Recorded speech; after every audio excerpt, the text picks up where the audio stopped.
Hello အားလုံးပဲမင်္ဂလာပါတီရှယ်ဒီဇိုင်နာလက်မွန်ဖြစ်ပါတယ်တီရှယ်ဒီနေ့မှာတင်ကြားပေးချင်တာလေးကကြတော့တီရှယ်တို့အခုပုံလေးပြပေးထားရပေါ့နော်အဲ့ပုံစံလေးပင်ပြဲလေးကိုတောက်ထည့်တာလေးဘယ်လိုထည့်ရလဲဆိုတာကိုတီရှယ်အသေးစိတ်ပြောပြပေးထားဖြစ်တဲ့တီရှယ်ရဲ့ video file လေးကိုစောင့်လိုက်ပြီးတော့မှကြည့်ပေးကြပါအားလုံးကိုကျေးဇူးတင်ပါတယ်လေဘင်းလေးပေါ့နော်တချို့ဒီရှေ့ချမ်းမှာဆိုလို့ရှိရင်တချို့လေဘင်းဖောက်ဖို့ရအတွက်ကိုတစ်ချက်ကဒီကနေဒီဘက်ဘေးကိုကြိုက်တော့သွားလို့ရတယ်တစ်ချက်ကတော့3လမှလောက်ပဲသွားမယ် CM သမားရေဆိုဒီကနေဒီကိုတစ်ချက်က9 CM လောက်ပေါ့နော်အဲ့လိုမျိုးသွားမယ်သွားပြီဆိုလို့ရှိရင်တစ်ချက်ကရှေ့အမြင်ဒီဖောက်မယ်ပေါ့နော်လေဘင်းလေးကိုရှေ့အမြင်ဒီဖောက်မယ်အဲ့တော့သူ့ရဲ့ V shape ကလေးကိုတစ်ချက်ကဒီမှာဒီလိုမျိုးလေးယူလိုက်မယ်ယူပြီးသွားပြီဆိုလို့ရှိရင်သူ့ရဲ့လေဘင်းကိုဖောက်တော့မယ်ဆိုရင် white out လေးကင်မယ် white out လေးကင်ပြီးသွားပြီဆိုလို့ရှိရင်လေဘင်းဖောက်ကလေးကိုပြည့်ပြည့်လေးယူမှာပေါ့နော်တစ်ချက်ကအဲ့တော့ပြည့်ပြည့်လေးယူမှာဖြစ်တဲ့အတွက်သူ့ကိုဒီလိုမျိုးပထမဦးဆုံးပေါ့နော်ကျတော့အဲ့လိုမျိုးလေးယူပေးမယ်ပြီးသွားပြီဆိုရင်ဒီကနေမှဒီလိုမျိုးလေးလာပြီးတော့မှခုံးပြီးတော့မှပြည့်ပြည့်လေးပေါ့နော်ပြန်ပြီးတော့မှကျတော့ဖြည့်ပေးမယ်နော်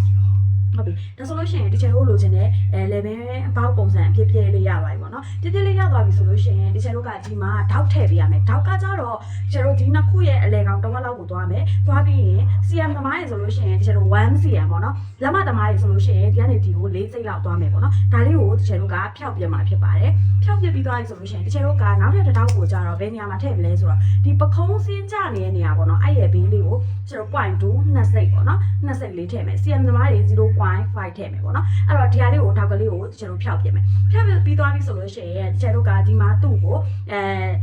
ဟိုပါနော် white out သုံးချင်တယ်ဆိုရင်လည်းဒီချက်တို့ဒီနေရာမှာ white out သုံးလို့ရတယ်เนาะပြီးရင်တော့ဘေးထောက်ကတော့အမြဲတမ်းရိုးရိုးအင်ကြီးပဲဖြစ်ဖြစ်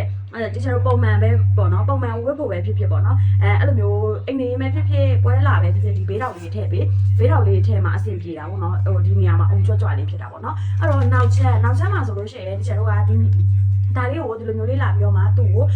သူ့ရဲ့လေဘင်းအကြနဲ့မှတ်မယ်မှတ်ပြီးသွားပြီဆိုနောက်ချမ်းမှာကိုဘယ်လိုလိုချင်လဲကိုလိုချင်တဲ့ပုံစံသွားလို့ရတယ်เนาะဒီချမ်းကတော့အဝိုင်းလေးပဲ white ပြလိုက်တော့မယ်အဲ့တော့ဒီလိုမျိုး height မဲ့လေဘင်းပေါ့နော်ဥပမာဒီဟာကိုဒီချက်3လမှဆင်းလိုက်တယ်ပေါ့နော် CM သမားရေဆိုလို့ရှိရင်ဒီချက်တို့က XCM လောက်ဆင်းနေဆိုလို့ရှိရင်သူ့ကိုဒီအလေကောင်ကနေပြီးတော့မှသူ့ကို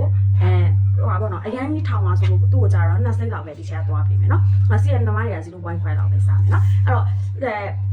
ဒါကကြတော့တီချာတို့ကနောက်ချမ်းပေါ့နော်ဒါကတီချာတို့ရဲ့ရှေ့ချမ်းမှာဆိုရင်သူကဒီနေရာမှာဒီခါရဲ့အောက်ပိုင်းကိုတော့ white ပေးထားတယ်ဒီအတွင်းလေးတွေကိုဘယ်လောက်ဝင်မလဲဆိုတော့ကိုကတိုင်းမကားချင်ဘူးဆိုတလက်မလောက်ပဲဝင်လို့ရတယ်တလက်မနဲ့4စိတ်လောက်ဝင်ပိုးစင်ပြေမယ်ပေါ့နော် CM သမားရေဆိုလို့ရှိရင်တော့ 4cm လောက်ဝင်မယ်ဝင်ပြီးတော့မှသူ့ကိုဒီလိုမျိုး white ကလေးပေါ့နော်ဒီချာကပတ်တန်လေးတော့လက်ကလေးနဲ့ပဲ white လိုက်မယ်ပေါ့နော်ကိုကတော့ white မယ်ဆိုလို့ရှိရင်ပေကွေးလေးနဲ့ကိုရဲ့ဟာလေးကို white မယ်ပေါ့နော်ဒါဆိုရင်ဒါညှက်ထုတ်လိုက်မယ်ဒီအတိုင်းလေးပေါ့နော်ပြထားတဲ့ပတ်တန်ပုံစံလေးဖြစ်ပါတယ်